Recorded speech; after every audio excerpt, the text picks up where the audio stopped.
Hiya, BookTube. Bill Ruttenberg here with the Ruttenberg Library.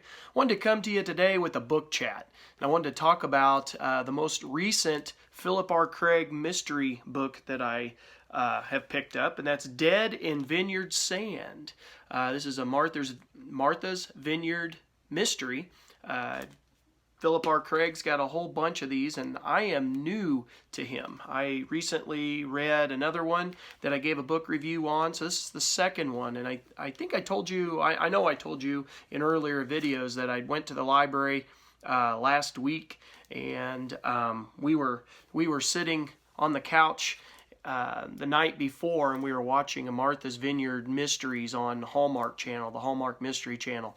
And at the very beginning of the show, it said from the collections of Philip R. Craig, and I was like, oh, that's an actual book collection. This isn't just, a movie. It comes from the books. And so I looked that up, and then I looked up our local library and saw that they had 4 of them. And when I went to the library that next day, they had 3 of them on the shelves, and I picked up all 3 of them. So this is the second one of those 3 that I picked up. And all the stories take place in Martha's Vineyard, of course, and which is an island that is south of Massachusetts, off the mainland. And it's really neat what Craig does, talking about he tells the story of the culture of the island, and that's really just kind of neat. You get yourself engrossed in what it's like to live on Martha's Vineyard, and then with each book that you read, you're getting more and more of that culture, and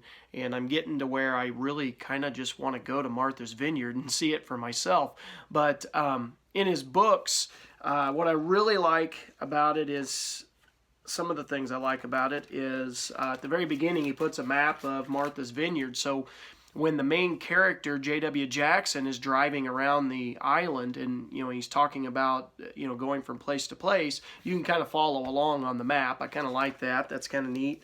And then in each of these mysteries that I've read so far, J.W. Jackson, the main character, he likes to cook. He's a retired cop, and his wife is a nurse, and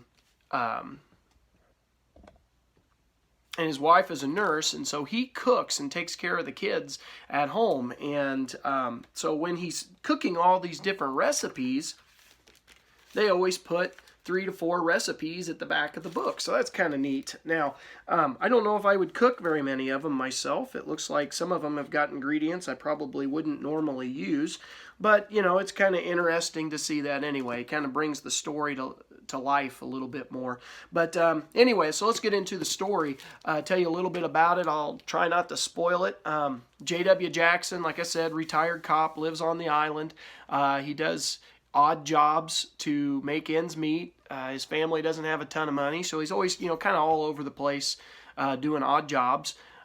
One of the things that he tends to do is he tends to run into murders somehow, some way. And so, again, it happens in this book. So, in his past, one time in his past, he went golfing, but that was like, 20, 30 years before the present time in the book.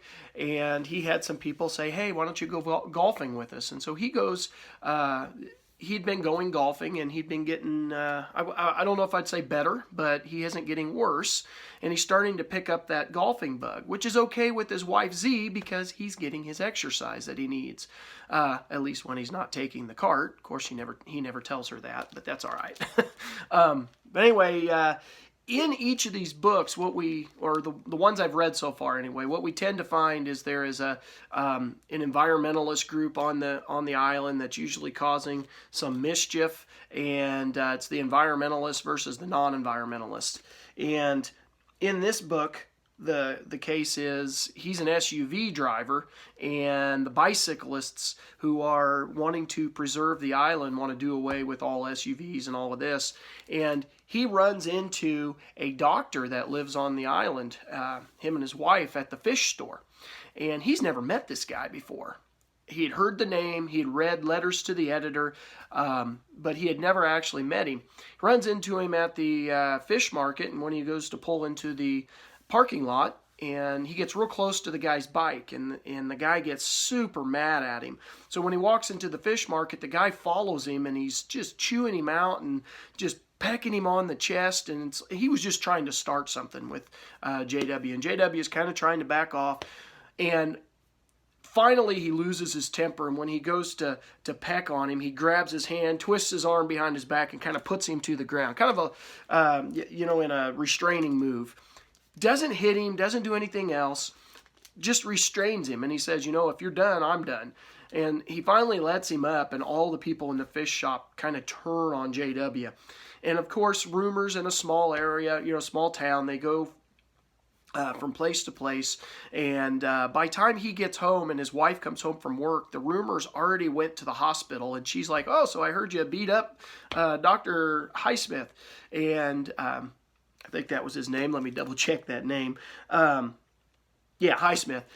And he's like, "What? I didn't beat him up." And he tells his story, and then he goes down to the police station or he goes downtown and sees the police working, and he proceeds to tell his story. But like I said, the rumor's been going around, and it's growing and growing, kind of like when you're little and telephone, and the thing never, when you started at one end, at the other end of the kid line, it is not the same story. Very similar in this. So anyway, later in the story, a couple chapters later, he ends up going out with his buddies, and they're doing, it's a group of 4, and they go out on the golf course to do some golfing. And they get to the 3rd or 4th hole, might have been the 4th hole anyway, and somebody landed in the sand trap, and they go to hit out of the sand trap, and they hit this dead man's hand that's sticking up in the air. And lo and behold, they call the cops come here, they unbury the guy, and it's Dr. Highsmith. And of course, everybody right off the get-go is like, "Okay, JW, you kind of lost your temper, didn't you?" And so everybody's blaming JW. And so throughout the whole story, he is trying to prove his innocence. And something happens with the wife. Mrs. Hightower is also a professor. She almost gets ran off the road, and he's blamed for that because the vehicle is the same model as the vehicle he drives, and it's pretty unique on the island.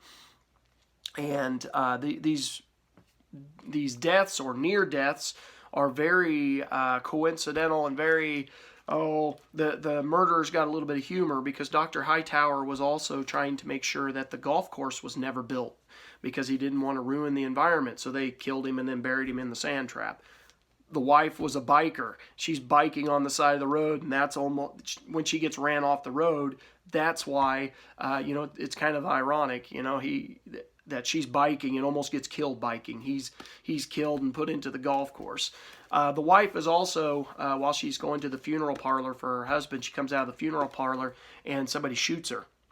And of course, JW gets blamed for this, but it ends up that JW, when that happens, he could go and he can prove that, yeah, I wasn't there. Look, I went to the lumber store. Here's my receipt. I was with my kids all day, and we were building, they've got a tree fort, and they were building some stuff on the tree fort. And he goes, "Look, I'll show you the progress we made." And so he ends up with an alibi as both his kids and the lumber yard and all that kind of stuff. But he ends up trying to solve the murder. And you also get another side story that one of the officers down at the police station, who she has not liked JW for whatever reason. They usually go at it, verbally go at it and argue back and forth and stuff. Well, he earlier in the story, he had showed a Tarzan movie to his children, and Tarzan lived in this tree, basically a tree house with this vine bridge or something, and the kids were fascinated by it, and that's why he was adding on to the tree house. Well, he was telling the chief of police about this, or one of the officers down there about this, and the gal that he's always arguing with comes in and finds out that he liked that Tarzan movie and everything, and she loved it as a kid. And so this kind of bridges the gap between them, where she usually antagonizes him when he goes into the police station and blames him for stuff and says he's involved. Well, now they build this friendship back together. And so as the story progresses, we get some suspects there. One of the suspects is possibly his golfing partners.